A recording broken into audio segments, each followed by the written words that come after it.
Leo, Sun, Moon, and Rising. Welcome to your December 2025 horoscope. As always, I recommend that you listen to these videos according to your rising sign first, as your rising sign is what dictates where things are going to manifest for you in your life. It sets up your house system. It sets up your whole chart.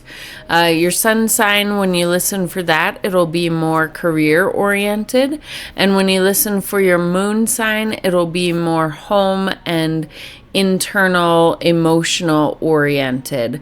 But I do recommend listening to all three because especially when you combine the energies of all three, it gives you a much better idea of what is going to be going on for you that month. Because sometimes, even if things are manifesting for us in our life, if it doesn't mean anything to us emotionally, we may not be aware of it as much.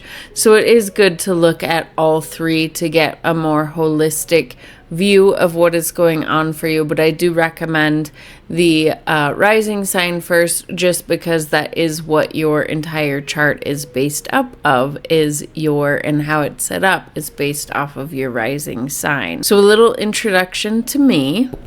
I'm Sarah at Life with Training Wheels, where I utilize Western Tropical Zodiac Astrology, whole sign house system, and other tools to help guide you on your journey of self-discovery and self-empowerment. My goal is to help you realize that life really is a choose your own adventure. You have more control over your life and your thoughts than you think you do, and we really do make this world our reality.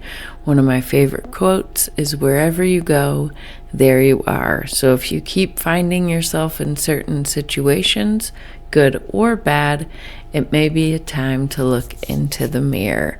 If that sounds like something you want to stick around for, a vibe that you can vibe with, then I encourage you to stick around. If this is your first time finding me, thank you for joining me, and I hope you'll stay. If you are returning, thank you so much for returning.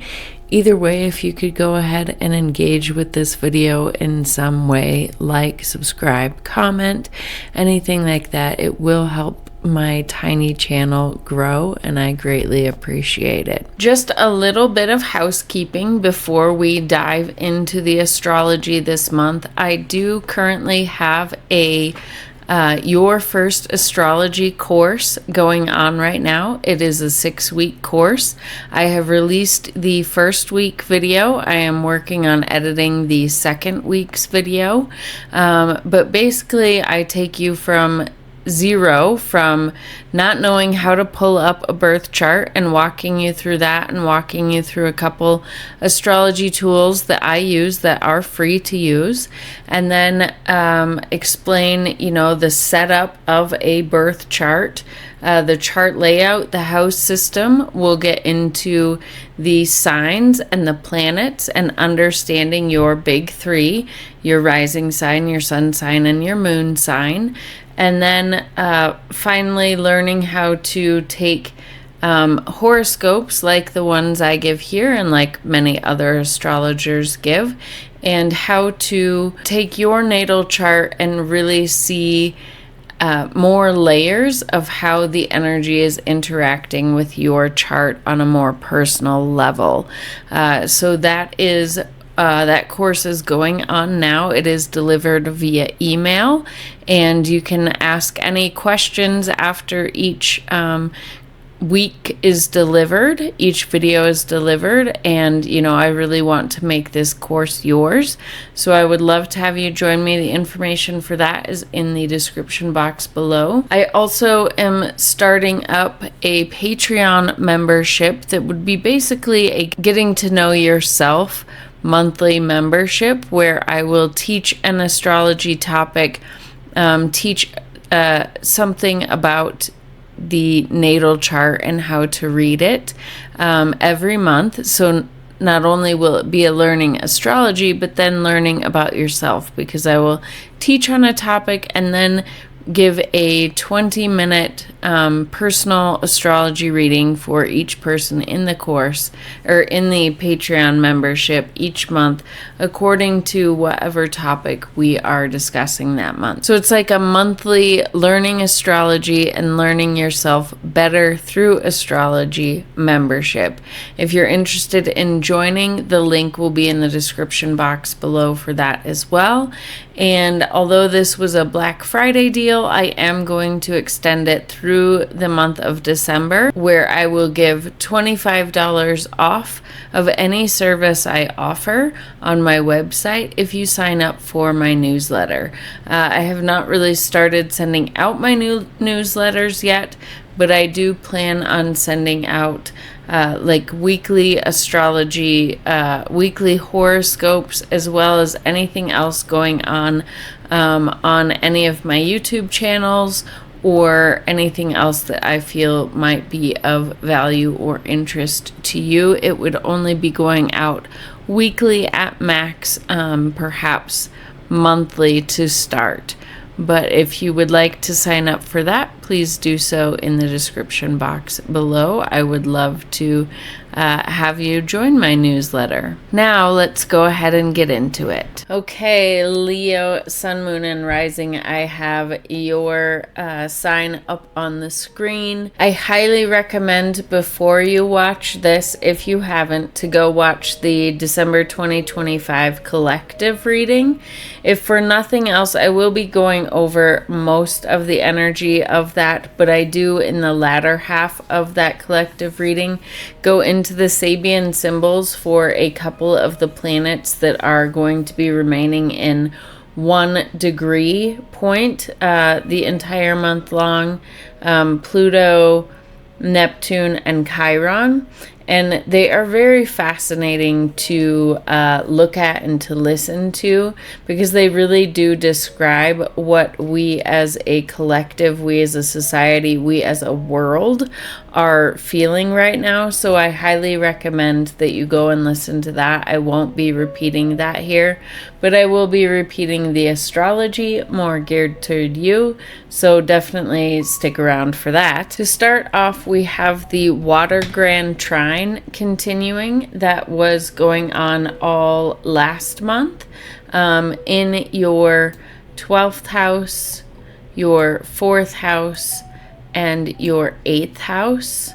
Only this time, you know, last month it was the parade of personal planets going through Scorpio that was keeping this water trine active.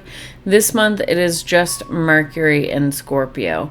But so to kind of refresh a little bit, these are very the 12th house, the 4th house, and the 8th house are all houses of our internal world. They're very internal houses. They are felt very internally and very emotionally. 12th house is the house of, can be the house of self-undoing, self-sabotage, self-limiting behaviors. Basically, it is the house that houses our subconscious belief patterns, our subconscious programming that we developed from childhood, that we developed from the 4th house, and, you know, having to survive growing up and things like that, but that we don't recognize is still running the show for us. It's our subconscious mind. And occasionally we get glimpses of things.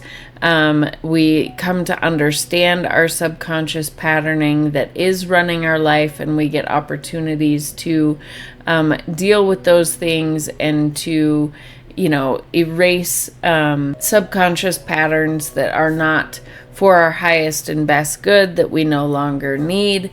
But those things are 12th house. 12th house is also our dreams, our dream time. So with Jupiter being here, you know, perhaps over the last long time, the last year, 6 months at least, while Jupiter's been in here, you've probably been a little bit more active in your dream time. That's kind of the representation of the 12th house as far as our mind goes and our emotional world. And then the 4th house is more our emotional world, our emotional safety, where we feel safe in our home environment, where we go to disengage from the world in a more physical sense in our home. 12th house can be where we go to disengage from society in our mind more. 4th house is more in our emotion body and in our home. 8th house is more where we are willing, it is the house of transformation. So it is the house where we hold those dark parts of ourselves that we are conscious of. So 12th house is our subconscious.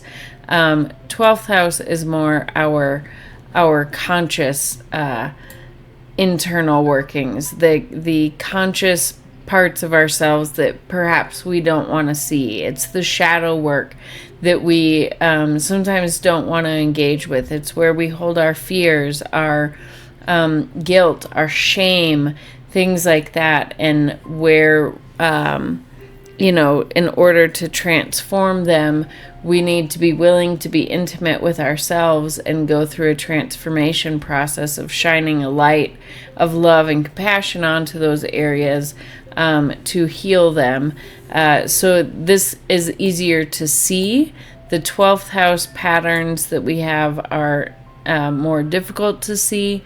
And then 4th house is our home and family, our ancestry, where we, have things deep within our DNA, our patterning, as well as, what we grew up with that now is kind of running the 12th house. So these are the houses that are going to be active for you again this month, the first half of the month, while Mercury is moving through Scorpio. So Mercury and Scorpio in your 12th house, in your 4th house, is, Scorpio energy wants to go deep. It doesn't want to have any superficial conversation, it's not surface level, right? So in your 4th house, you probably like a home environment that is a little bit more intimate, that does go a little bit more deep, that isn't just surface level. So that's kind of where you like to retreat, and you like to retreat into your own mind, and you like to, Scorpio carries that darker energy of transformation. So Scorpio, you have no problem kind of diving into and feeling comfortable with looking at shadow work and things like that. And Mercury here kind of wants to dig for that. It wants to dig for the places in your home life or in your ancestry or in your growing up where maybe there was some chaos, right? Scorpio can bring chaos. Scorpio can bring, those things from your home life that maybe you kept hidden, right? They're not necessarily hidden from yourself, but hidden from other people, or, perhaps there are areas that you feel guilt and shame and fear about with your home environment that you grew up in. And Mercury this month might be shining a light on it, shining a light on bringing things to our awareness that we forgot through conversations, through information that we're bringing in. And Jupiter here, could be bringing opportunities with this trine to bring some subconscious patterning to our awareness. Like maybe we developed some patterns in our home that we're running on right now that aren't really serving us anymore, right? So Jupiter can bring some from your 12th house, can bring those things to light so we can heal them. We could also, Jupiter in the 12th house is also beautiful too, because it provides a lot of opportunity and maybe a bit more ease in letting go of any self-sabotaging behaviors or addictions or things like that. And then this trine between Saturn and Neptune as well in the 8th house, right? 8th house is the house of intimacy, both with ourselves and with other people, and digging deep for those places of pain and guilt and shame and things like that. And again, this energy is also very much about, with Saturn building boundaries and Neptune tearing things down. This is very much an energy of working with where have we built up unhealthy walls versus healthy boundaries, and how can we dissolve the unhealthy aspects of that in intimacy, in shared resources, in how we share ourselves with other people, and how can we reconstruct healthy boundaries, because there's a big difference between the two. And so all of these areas are working together to bring this healing, as well as these are also, since these are the psychological houses, combined with water, you and the other fire signs, more than other people, might have some natural psychic abilities, some intuitive abilities. And with Jupiter here in the 12th house, kind of bridging you with your spirituality, right? 12th house is also our connection to the hidden realms. And Jupiter here is really opening that up. Mercury in Scorpio is opening up the channels of communication to the deeper parts of ourselves and intuition and things like that. And same with Neptune and Pisces in particular, and Saturn bringing discernment to know what what is truly coming in, what is truly intuition, and what may be just our ego or things like that. So you might have, through the first half of the month, more intuitive, psychic things coming online for you, which is very exciting. So that energy is going on the first half of the month, and continuing the energy that we all felt in November of all this water energy, feeling we've all been feeling like things are bubbling under the surface, like changes and progress. There's stuff going on, but nothing's really happening. Well, after the second half of the month, when Mercury moves into Sagittarius, it's already started with the other planets, personal planets, moving into Sagittarius too.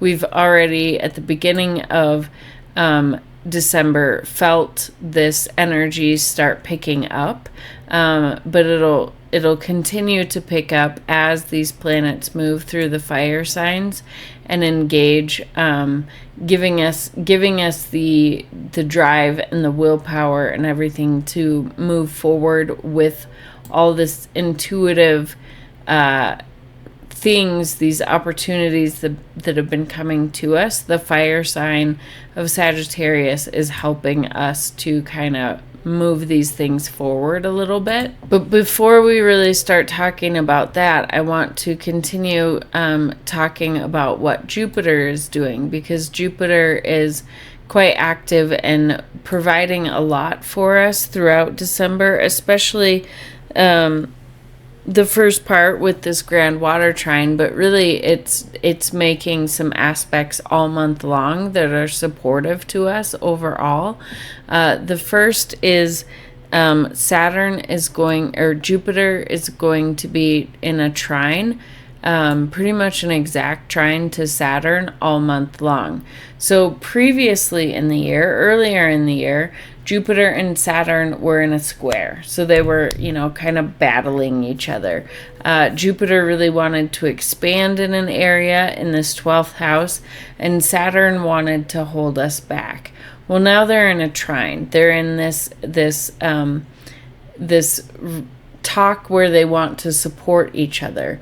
But Saturn does like to move slow, and Jupiter, being retrograde right now, also likes to move slow. So instead of feeling like you can't move forward, with Saturn being direct and with this being a trine, you feel like you finally can move forward, like they are working together. Jupiter wants to help expand all this learning and growth and intimacy and boundaries, understanding healthy boundaries versus unhealthy boundaries and things like that. Jupiter wants to expand the learning that we're doing here, and we finally are feeling like we're able to, like we're not being held back from that, like these subconscious patterns are finally we're being able to work with them, and just the opportunities for deeper intimacy, Jupiter is expanding those as well, and bringing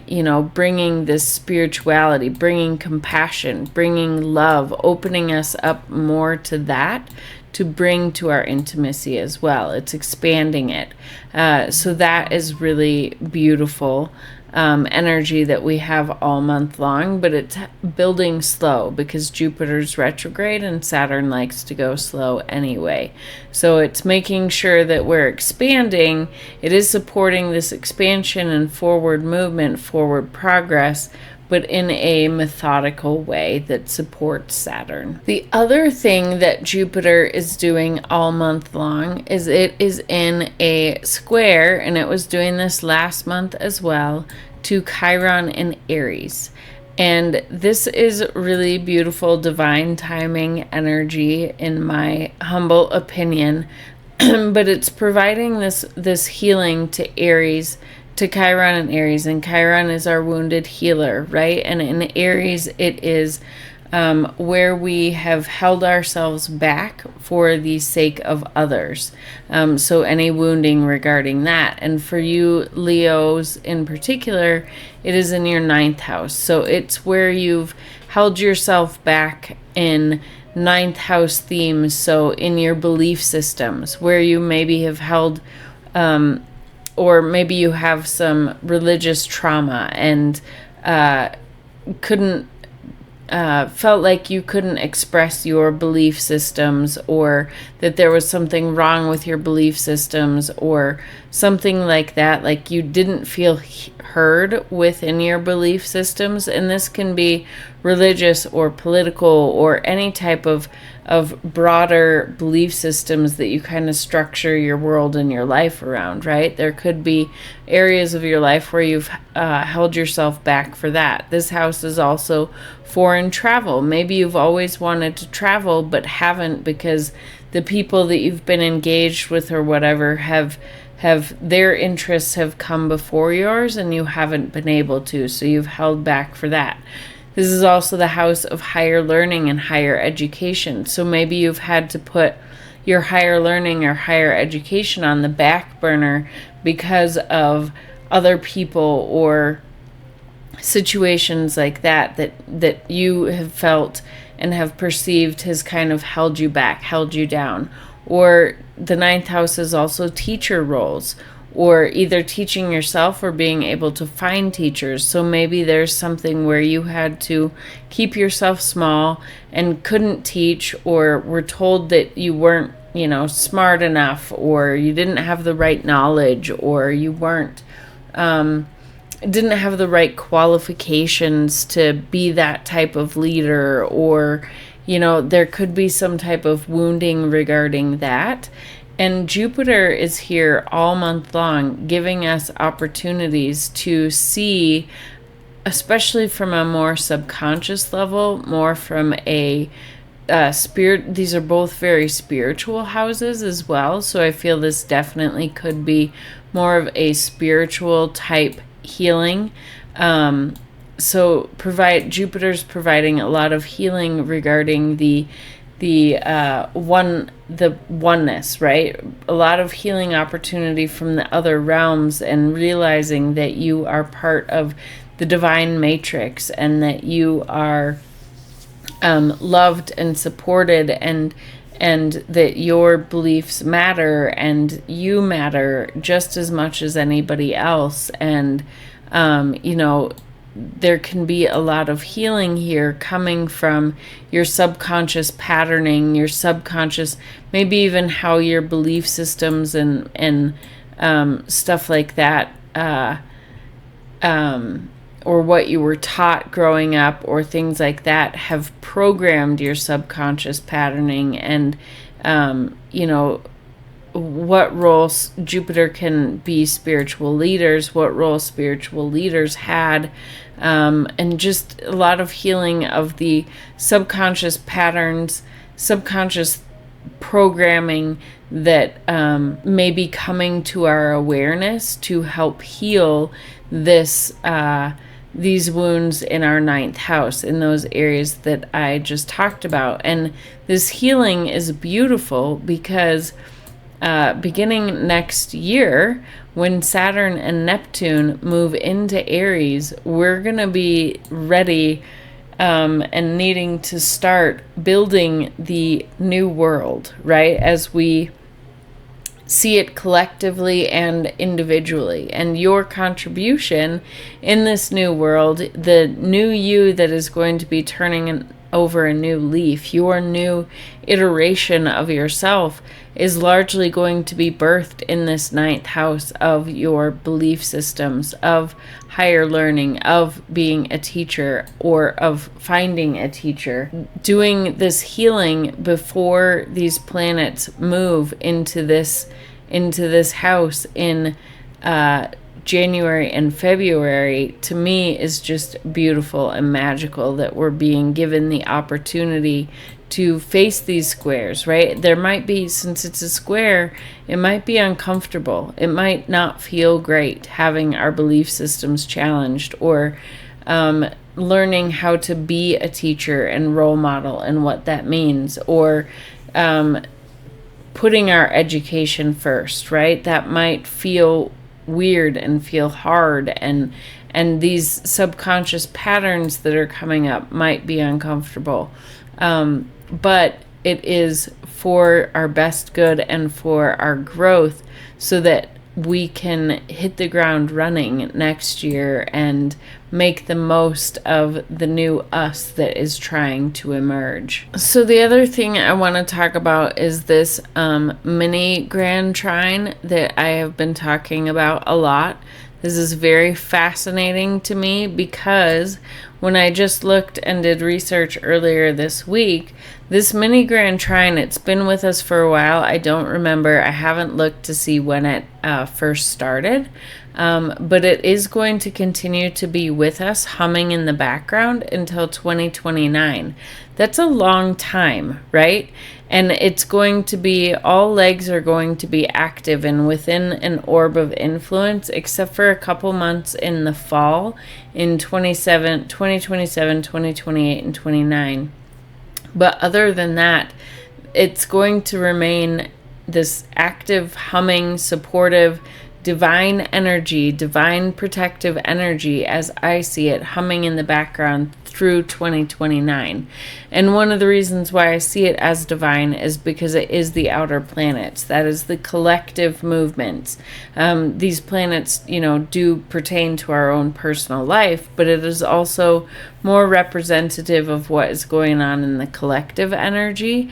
And these planets represent the higher octaves of the personal planets. So Uranus is the higher octave of Mercury. Neptune is the higher octave of Venus. And Pluto is the higher octave of Mars. So we have the higher octave of these planets in this beautiful supportive energy. And I just see this as kind of a divine protection. But what I want to talk about is back on November 20th, Neptune and the sextile between Neptune and Uranus was exact. And it's going to stay within 1 degree, so pretty much near exact, throughout the first half of December. So, and what makes this really special and different, and why I want to point this out and have us consciously work with this energy in December 2025, is because of how rare this is. So from 500 BC through 2500 AD, there has only been 16 times that these two planets have made a sextile in these two signs. So that in and of itself is a big deal. I doubt that many of those times it has been at the final degrees of these signs, closing out old cycles. I didn't check on that. Then if you look at, so that's just them interacting with each other 16 times during that big of a time period, interacting with each other in these two signs when they're either direct or retrograde. When I look to see at how many times these planets have met up in these signs, both retrograde, there's been two other times, one in 1853 and the other one in 598. So only two times in that big of history have these planets met in these signs. And when you look at the history of what's been going on when these two planets have met in this manner, it's when collective consciousness has been rewriting itself. When the world was pivoting toward new mystical and technological directions, which we're seeing both of those right now. When spiritual revolutions arise, which we're seeing right now. When financial systems were reshaping, which we're seeing right now. And when technological leaps were occurring, which we are seeing right now. And then this retrograde to retrograde is impactful because it marks the retrograde energy is more of an internal energy. So this marks the internal rewiring of the collective, not outward expression yet.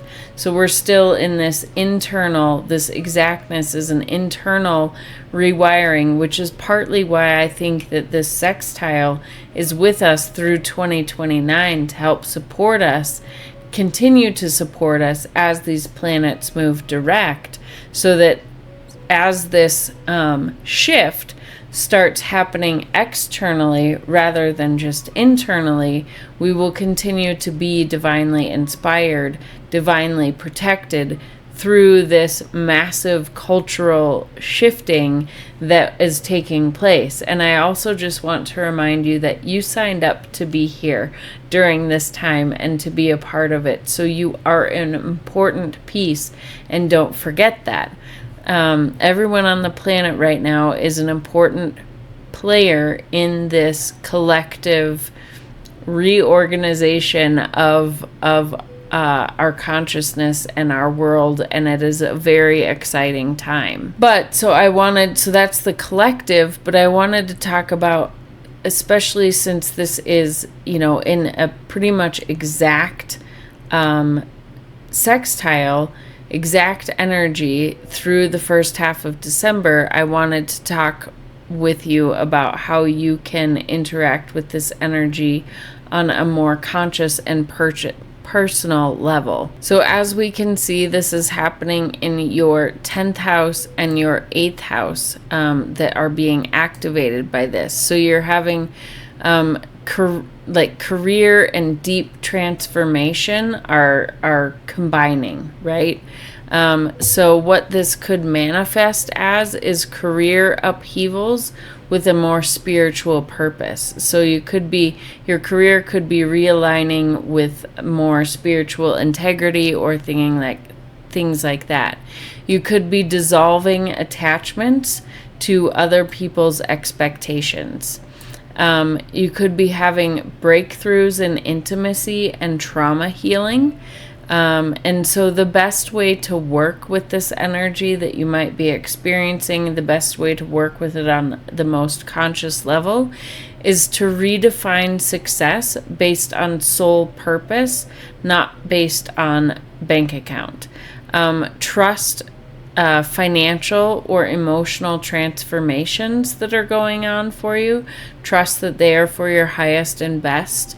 And do the deep shadow work and the deep healing. Don't be afraid. Don't continue to push it down and continue to ignore it. This is your opportunity to heal ancestral wounds, to heal your own personal areas of darkness, areas that you don't want to revisit. It is a time to really dive into that and do the work. And maybe through doing that, you might find, a new career alignment or something like that, especially as coming into next year, you are going to potentially step more into your leadership role. Or this could just be a change in belief systems and things like that. But it could also be that you become a spiritual leader yourself. Those are ways to work with this energy on a more conscious level. So then the last couple things, I started to hint at it, how December